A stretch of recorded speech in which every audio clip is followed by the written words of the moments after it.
Congratulations, friends. My name is Ihor Havryshchak. It is a traditional YouTube platform of 24 channel. Today is the first day of 2025. We are live, so in 2025. I will ask you to be just as active, like, subscribe, comment. And, of course, there will be an active link to the YouTube channel of our guest. I welcome Igor Yakovenko, an opposition journalist. Igor, hello. Hello. Igor, I will start with the fact that Fico, the Prime Minister of Slovakia, would not say that Putin wants some kind of truce, Christmas or New Year's. What do we have for January 1st? The fact that, again, Russia shelled Ukraine for the holiday, and there are victims in the capital of Ukraine. He killed 2 people. Unfortunately, there is nothing new here. Again shelling.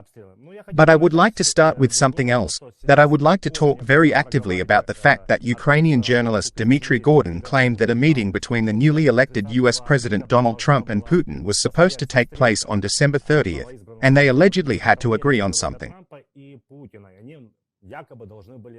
But at the last moment, Putin refused, and now, says Gordon, there will be an escalation. I don't know how much you can believe that Gordon says he has sources in Washington. But do you think there are any contacts? Because also, if we recall the chronology, on December 25th, some ill flew from St. Petersburg to Washington. Zakharova said that this is just an exchange of diplomats, but still somehow there are a lot of events at the end of the year. You know, as for Christmas fairy tales, New Year's fairy tales, then this is a well-known, well-deserved genre. Therefore, the fact that journalist Dmytro Gordon follows this genre and talks about New Year's fairy tales. Okay, you can't ban it, right? Of course, no Putin flew anywhere. And, of course, no one agreed on anything. It is quite obvious that to imagine Putin, who flies to Washington or somewhere else. This is again the genre of Christmas fairy tales. As for the fact that people are actually waiting, many have believed, many are waiting, because they are waiting for a miracle. Especially before the New Year, before Christmas. This is natural, and indeed many people believe that with the arrival of Trump, the likelihood that he will be able to end the war. This is also understandable. People are waiting for a miracle. This is a normal human property. In general, they hope for some kind of sudden deliverance. It is okay. Just don't speculate on it. Don't. That's what's bad. But everything else. It means that Peskov really also told that this plane that was flying, this was due to the fact that diplomats were taken away. This is the case when it is quite possible, indeed, that both Peskov and Zakharova are not lying. This happens sometimes. Even notorious liars, in general, sometimes tell the truth. As for this fuss, many conversations about that the war will end in 2024, there were such conversations. But again, it is people who hope for a miracle. This is a property of human nature. As I understand it, there is also some speculation here, maybe. I'll explain, Igor. Sky News writes in referring to various experts there, says that in 2025, perhaps by May 9th, Russia still wants to somehow stop, maybe end, you can call it differently, the war in Ukraine. I would not really believe in these predictions either, as you say, but there is a recent example. This is Syria, where the Assad regime fell in 11 days, and what the Kremlin and Putin officially say is that we have achieved our goals. His military equipment, his military, fleeing from 2 bases, where the Syrian rebels laugh after them. And Putin officially says that the goal has been achieved because the terrorists did not come to power. But again, you can remember 2013 Yanukovych, he also fled, and then Putin says that there is a coup, there is a junta, and everything is fine there, not terrorists. What I am getting at is that Putin will explain this or that event as he wants. And is it possible to somehow foresee that something like this will happen in the next 6 months, not even in the hands of Russia, but Putin will say that we have achieved the goal? There is still a huge difference here. The situation that happened there in Syria, who fled where? Yes, the fall of the Assad regime is a serious defeat for Putin, this is obvious. But for the Russians, and in general, the consequences of this fall of the Assad regime for Putin are unpleasant. But this is not a disaster. And the end of the war, so to speak, you see, this is actually a serious story. Because it's not even about the fact that Putin will explain something to anyone there. Let's start by explaining what happened in Syria, God, but the overwhelming absolute majority of Russians don't care about this Syria. And as for this war in Ukraine, this is a serious thing. It's so simple, excuse the expression, you can't lie. And it is clear to everyone that no goals have been achieved here. But it's not even just that. And the fact is that ending the war for Putin is a disaster. Because where will he put all this poisonous foam that he squeezed out? Where will he put the absolutely militaristic budget? That is, he will continue to spend all the funds of the Russian economy on the war. In the absence of war? Where will he put all these cannibals, who, so to speak, are now part of the occupation army, who are used to killing? He will still keep them in the army, and they will not participate in the war. What will he do with the contents of the TV and with poisoned brains? When a significant part of people in Russia really believe that this war has not been bloody enough so far, and that it was necessary to destroy Kiev a long time ago, to destroy Washington, Berlin, Paris, and so on? You can't part with this so quickly either. And to all these people, if the war is stopped, these people will not be able to explain that in fact everything is fine, and we achieved all the results. That is, in fact, on February 24, 2022, Putin turned Russia into a state that cannot but fight. That is, the principle of operation is very simple. If there is a war, there is Russia. No war, no Russia. That is, in fact, those people who say that Putin can so easily end the war, they do not fully understand all that. What has happened now to Russia? Therefore, I think that after all, most likely, they are mistaken, and Putin will not stop this war. At least as long as he has something to fight with and who to fight. Igor, tell me, please, has something changed in your understanding since Donald Trump's statements about the 24-hour end of the war? In fact, somewhere around the 5th, when it became known that he would become president. And now, literally from today, there are 19 days left before the inauguration. Do you think, in your opinion, Trump understood more about something, how he feels about Russia's war in Ukraine and how he has this or that influence? This is clear for Ukraine. We talked about how it can influence. It's simple. There are weapons. We understand that the United States of America is number one and it will be very difficult without the United States, but in relation to Russia. A small remark about the influence on Ukraine. Yes, of course, it is much easier for him to influence Ukraine than Russia, because Ukraine is unconditionally dependent on the United States of America. But there are also limits to this influence. Obviously, it is possible to somehow influence Ukraine so that Ukraine makes some compromises. But the boundary of these compromises is also obvious.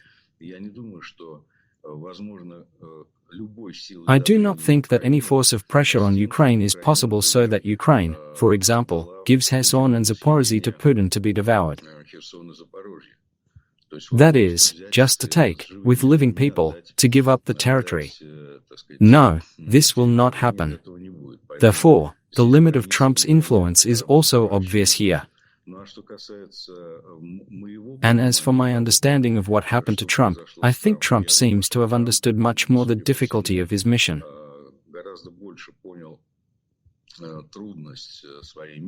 And I do not even rule out that he has already realized the impracticability of this mission. This is me making a risky statement.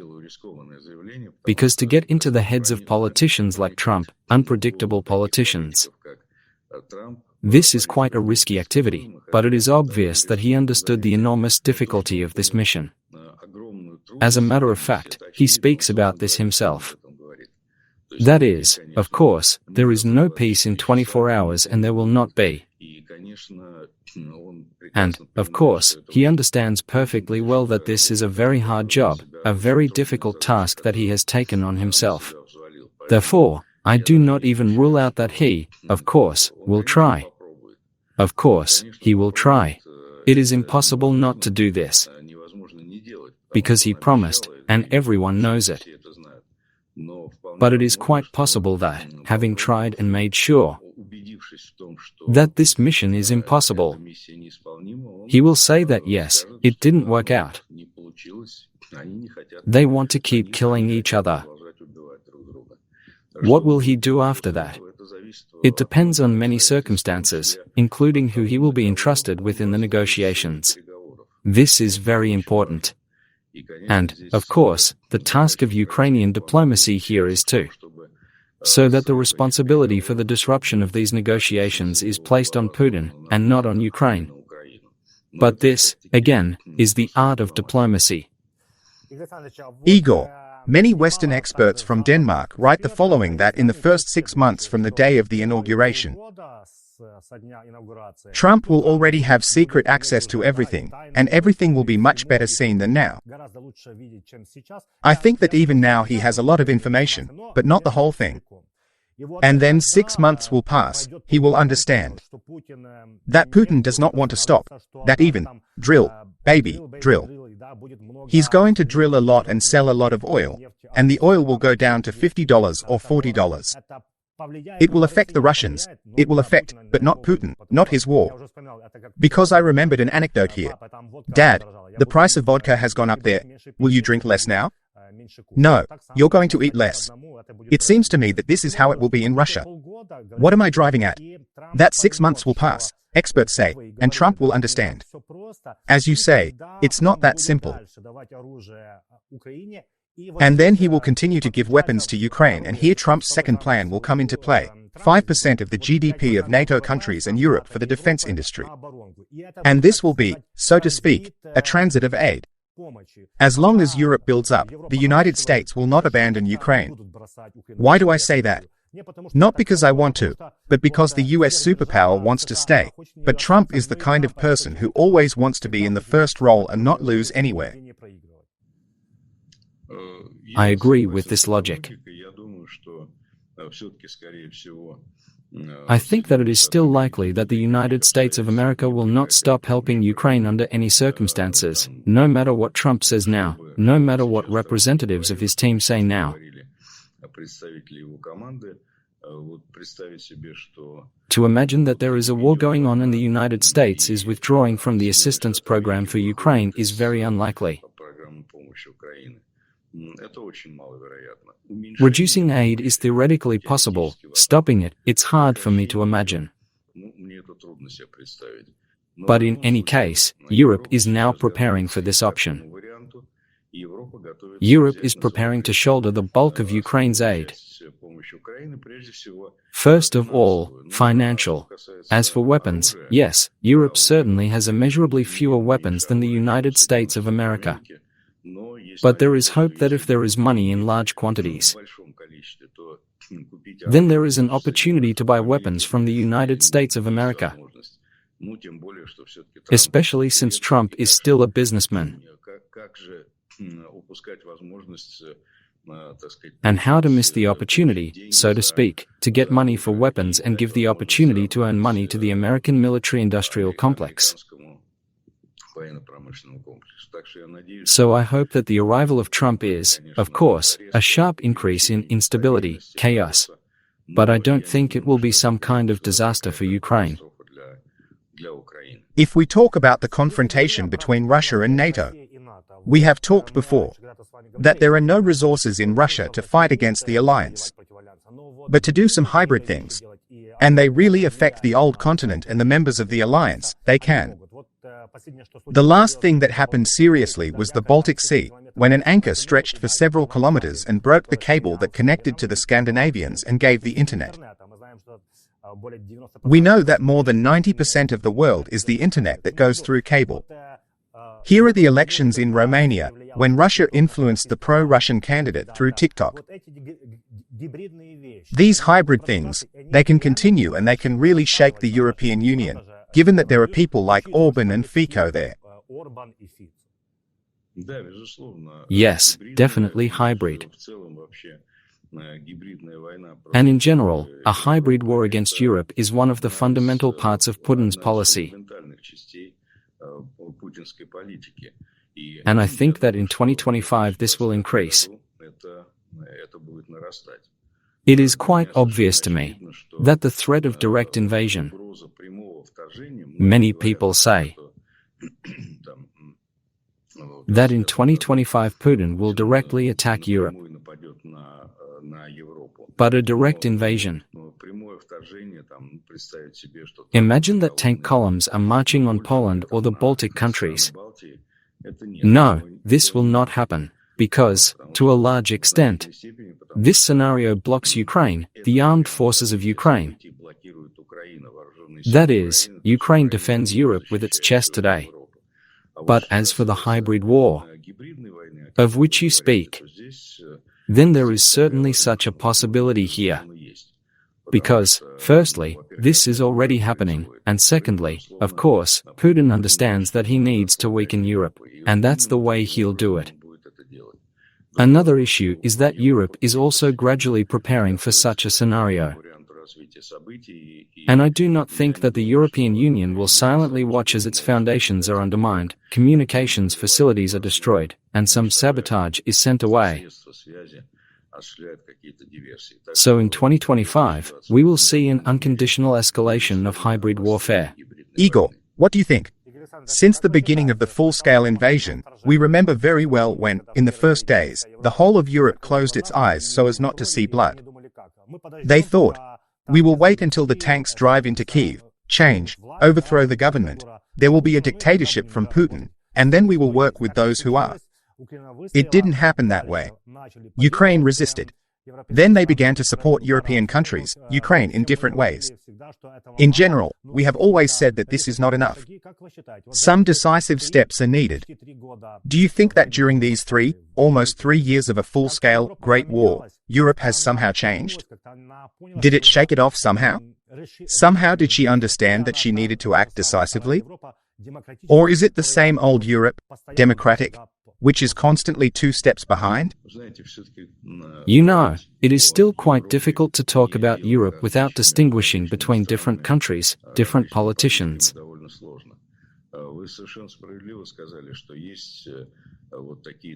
You were quite right to say that there are 2 Trojan horses in Europe, such as Orban and Fico.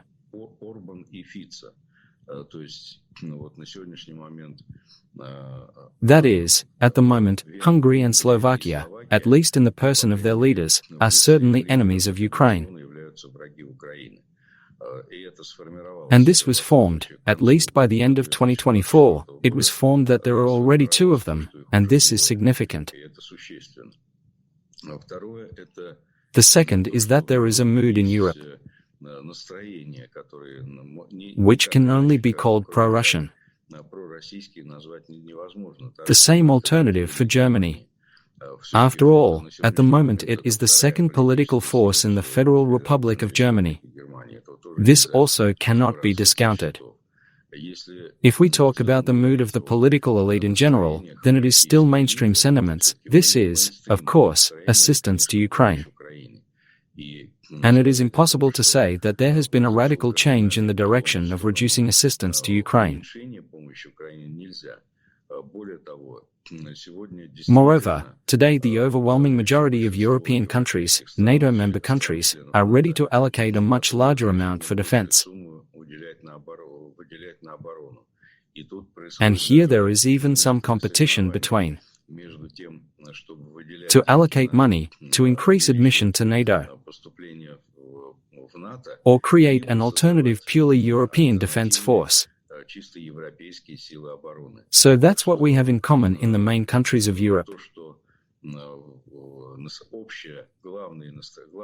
Especially since we are talking about the main countries of Europe, such as Great Britain, France and Germany. They are certainly aimed at supporting Ukraine. Especially if we keep in mind that in the near future, in February, there will most likely be a change in the political leadership of the Federal Republic of Germany. And there are serious chances that people who are much more radical about helping Ukraine will come to power. In particular, the readiness of the eventual German chancellors, Mars, to single out the Taurus. I think that this will be a serious event. That is, in fact, I think that Europe is now more inclined to help Ukraine than it was in 2024. I really hope so, Igor. I would also like to ask you what happened, of course, to the Embraer 190 that crashed into the territory of Kazakhstan, which was shot down by Russian air defenses.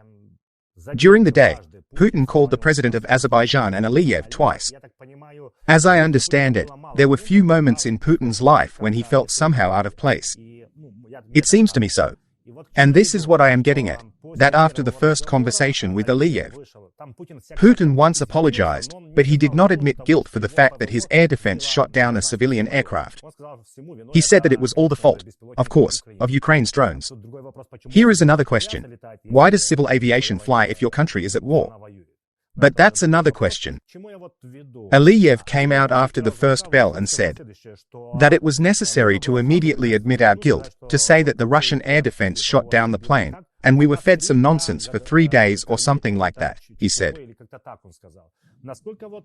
To what extent is Azerbaijan in this region, and we know that it has the support of Turkey, a strong country, to what extent can relations between these countries, Russia and Azerbaijan, deteriorate and, of course, can this somehow affect Russia's war in Ukraine?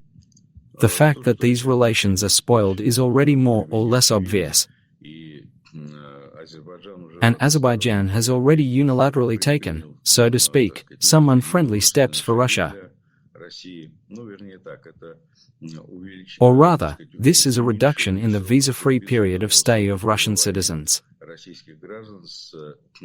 from 180 to 90 days. Allegedly, this was a response to a similar measure by Russia, but this measure on the part of Russia was in August. And here, suddenly, immediately after the tragedy with the plane, such a retaliatory measure was already taken. It is impossible not to see the connection here. Putin really, I don't remember Putin ever apologizing to anyone, but here he had to. But Aliyev did not accept his apology, said that in general, it's really mocking to blame the sky for what happened. This event that happened, the incident that Putin said happened. He apologized for the fact that this happened in the Russian sky. That is, what does the sky have to do with it? There are specific culprits and an apology should, so to speak, be combined with an admission of guilt. And this did not happen. And Aliyev said exactly that. Among other things, Aliyev demanded the punishment of the guilty. That is, he demanded that he be handed over, so to speak, including people from the entourage of Chechen dictator, which is most likely impossible. Therefore, Putin is really in a very difficult position in relation to Aliyev. No one has humiliated him so much for a long time. But Putin has to endure, because he really cannot do anything with Aliyev. Erdogan stands behind Aliyev, and here Putin is completely powerless. So it's hard. Putin's heavy defeat in the post-Soviet space. In general, I think that Putin has problems in general with the Caucasus, because there is clearly a misunderstanding with Armenia. The recent skirmish between Pashinyan and Lukashenko, it once again indicates that Putin has serious problems in the Caucasus. And this tragedy, the tragedy of the Azerbaijani plane,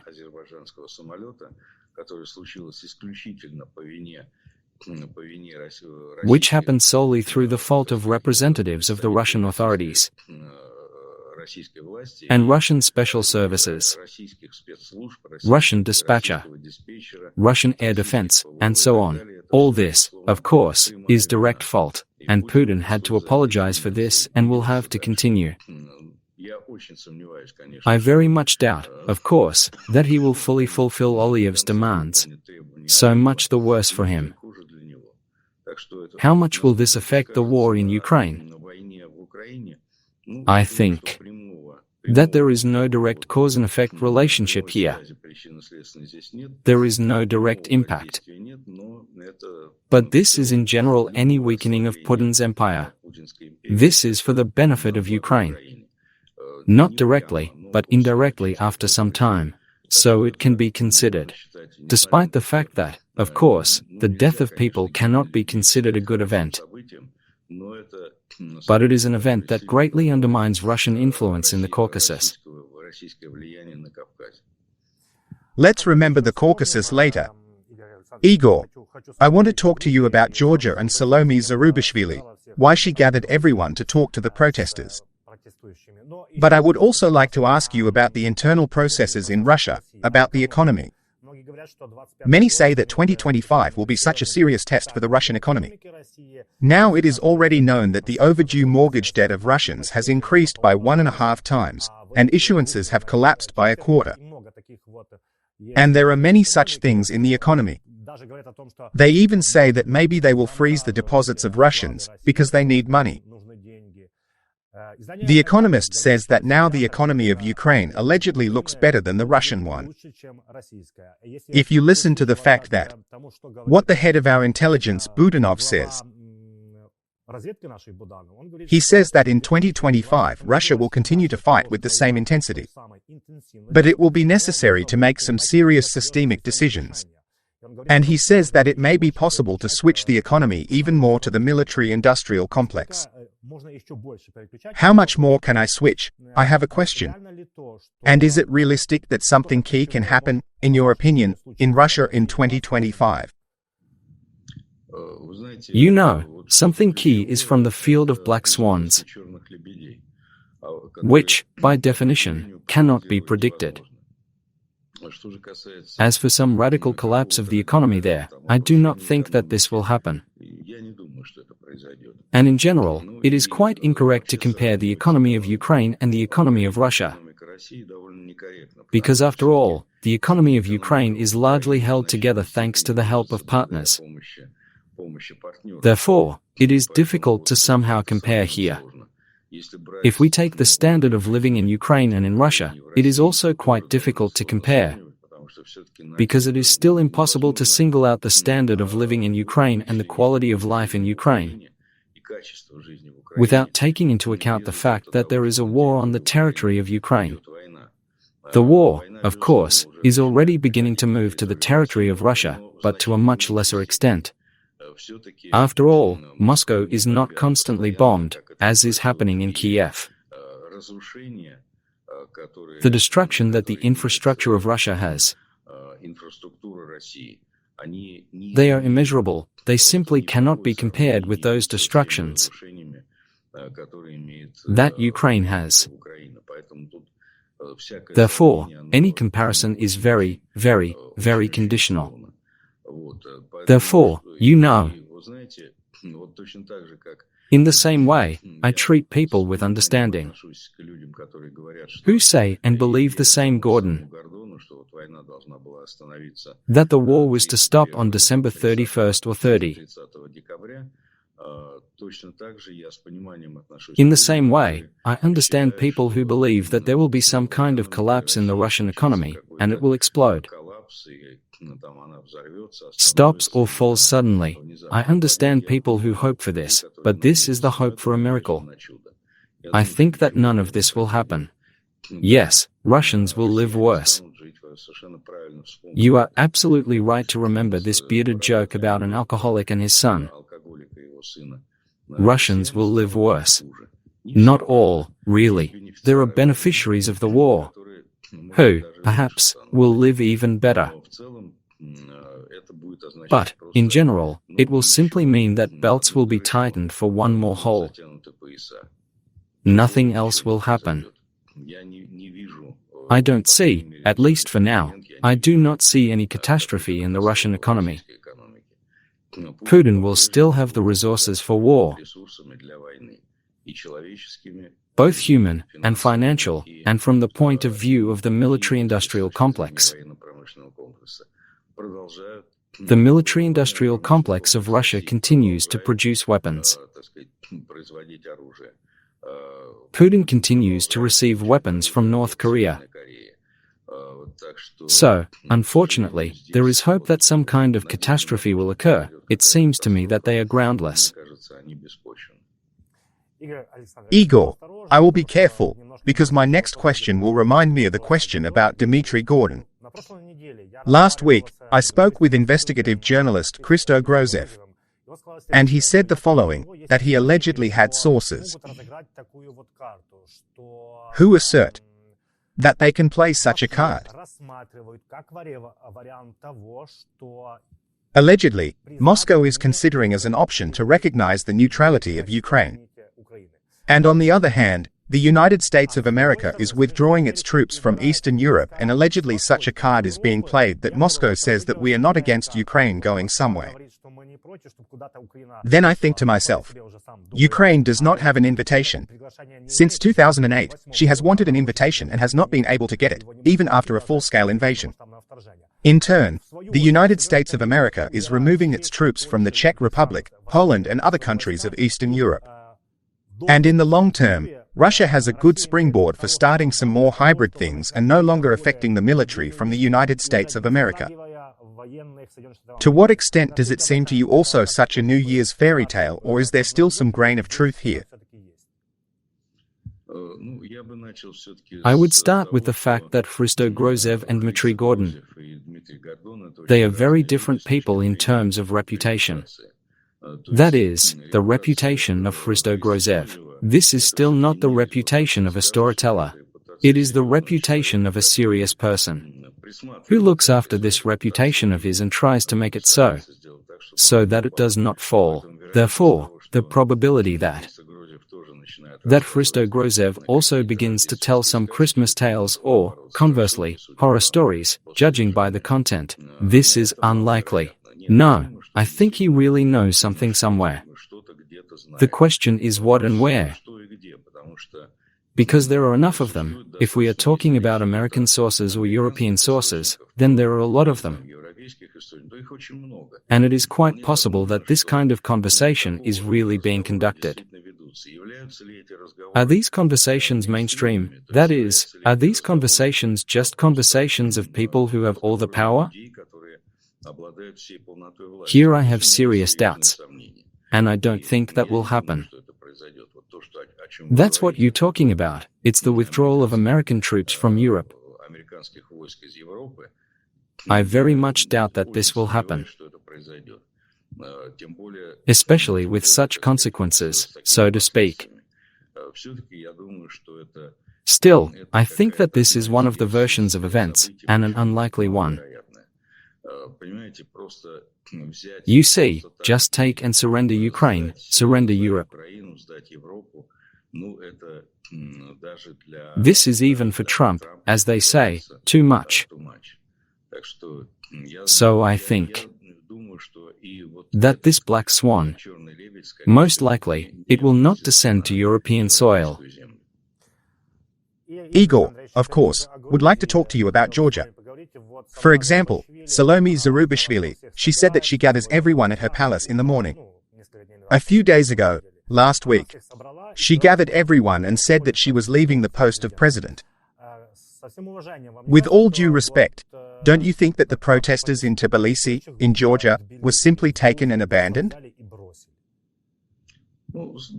Yes, indeed, such an interpretation of the event is possible and justified. Yes, indeed, everyone did not expect this. It was on December 29th, when the inauguration of this pseudo-president appointed by the Georgian Dream took place. And many expected that Zurabishvili, as they say, would give a fight. She will not leave the presidential palace and thereby actually force the Georgian Dream to put itself in prison. Zurabishvili chose another option. I absolutely categorically do not want to say that she did it right or wrong. Maybe it was really necessary to go for some kind of aggravation. In this case, let's try to predict in the alternate history mode. Imagine what would have happened if Zurabishvili had refused to leave the presidential palace, and I would call on my supporters to defend it. Still, the probability that the law enforcement agencies, who are completely subordinate to the Georgian Dream, they would be loyal to it, and the likelihood that Zurabishvili would still be pulled out of this very presidential palace and would be sent not far away to Mikhail Saakashvili. That is, there would be two presidents in Georgian prisons at once, Saakashvili and Zurabishvili. How beneficial would this scenario be? That is, this is a scenario of a sharp aggravation, in which the key question is to what extent the law enforcement agencies will remain loyal.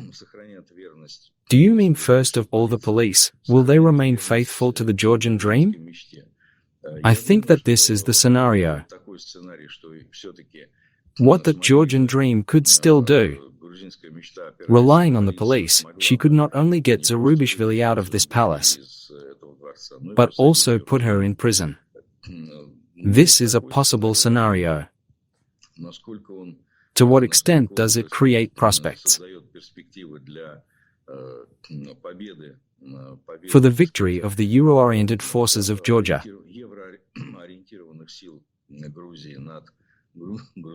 over the Georgian Dream? This is a big question. You know, some, perhaps, somewhat strained analogy with Navalny's return to Russia. I understand that Georgia is not Russia, and Georgian society is much more ready for resistance than Russian society. But, nevertheless, such a voluntary sticking of one's head into the clutches of dictators, this is a kind of lottery. In Navalny's case, it cost him his life. I am not sure that Zurabishvili is capable of such actions and is capable of putting everything on the line to a certain extent. This is a much more cautious person. This is a person of a very modern European type, not inclined to risk.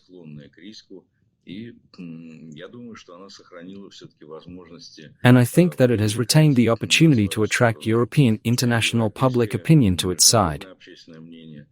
And now sanctions against representatives of the Georgian Dream are already increasing. That is, she decided to fight Zurabishvili, first of all, using the European and American potential of sanctions. There may be a prospect here. Yes, it was perceived as a kind of betrayal. But this, again, is perception. I am not inclined to such harsh, unambiguous assessments. See to what extent Zurabishvili's tactics will be promising. Nothing ended there. You see, when we talk in terms of betrayal, then agree, dear namesake. What do we mean in this case? That we diagnose the situation in Georgia, that the opposition to the Georgian dream had been defeated. But this is not true. Everything continues there, so let's see. I think that nothing is over. And in some perspective, it is quite possible that according to the totality of sanctions, so to speak, the economic situation itself will be extremely critical for the Georgian dream, and it may simply lose control of the country. So let's try to wait and see how events will develop. Igor, you say that Zurabishvili decided to adopt a different strategy. But in my humble opinion, what the Georgians began with an irresistible desire to win, protesting, to throw off the pro-Russian, Georgian dream, so to speak, but the imposition of sanctions, it closes Georgia from the civilized world, and is increasingly opening it up to Russia from the other side as well. And plus, in my understanding, if you start protests, revolutions, that is something very hot. This is something that needs to be warmed up and done every day. But in the case when you begin to look for compromises, and to follow the path of less resistance is what the system needs. And then the system grinds more and more. Accordingly, in other countries, including Ukraine, it is already on everyone's lips to talk less about what is happening in Georgia.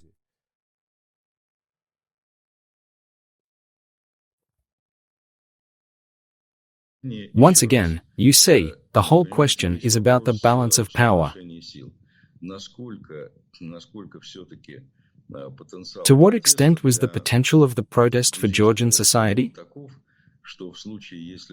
That if Zurabishvili put the question point blank, then in the end she would have won. You can and should go for an exacerbation only when you feel strength behind you. Apparently, after all, Zurabishvili did not feel such support from the protesters that could turn the tide. So I am not inclined to reason from the point of view of condemning Zurabishvili. Let us see. Yes, of course, you are right. Now in the mood, so to speak. And Georgia may leave the front pages of European newspapers after some time. But in the end, if, for example, Zurabishvili had put everything on the line and ended up in prison, it is not a fact that after a while they would also begin to forget about this. Because now they forget about that Saakashvili has been languishing in prison for how long? A man who is in the history of Georgia, and not only Georgia, played a much greater role than the same Zurabishvili. Here is the question, you see, and all the more so since history does not know subjunctive moods. Events unfolded in this way. Therefore, I think that I do not have an unequivocal condemnation of Zurabishvili's position. Moreover, this person is quite cautious and demand, frankly speaking, self-sacrifice from an elderly woman. Readiness to go to prison, it seems to me, is not very correct. Igor, thank you very much for this conversation. In no way have I condemned and do not have the right to condemn.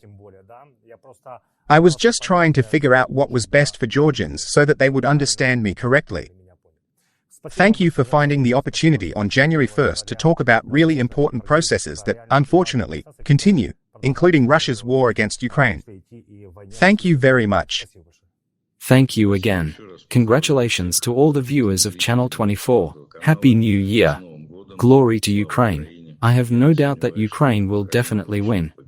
Glory to the heroes. And let me remind our viewers, Here is an active link to Igor Yakovenko's YouTube channel. Subscribe. There is always up-to-date information. My name is Ihor Havryshchak. We will see you on the air of Channel 24.